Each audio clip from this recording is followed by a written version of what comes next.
বারণী স্নান উপলক্ষে বৃহস্পতিবার ঠাকুরনগর ঠাকুরবাড়িতে মতুয়া ভক্তদের সমাগম। ঠাকুরবাড়িতে এদিন চান বিরোধী দলনেতা শুভেন্দু অধিকারীও। সকাল থেকেই চলছে স্নান। ঠাকুরবাড়ির চত্বরে পুলিশি নিরাপত্তা।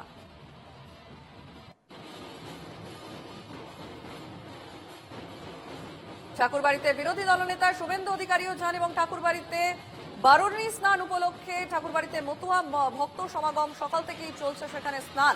ঠাকুরবাড়ির চত্বরে রয়েছে কড়া পুলিশি নিরাপত্তাও।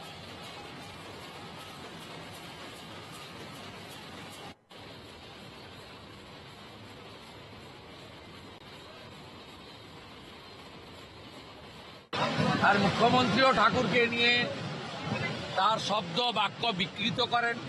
দুদিন আগে উত্তর দিনাজপুরের সভাধিপতিও ঠাকুরকে বিকৃত করেছেন। এরা ইতিহাস জানে না, এদের রেসপেক্টটা আর্টিফিশিয়াল, কৃত্রিম, অন্তর থেকে নয়।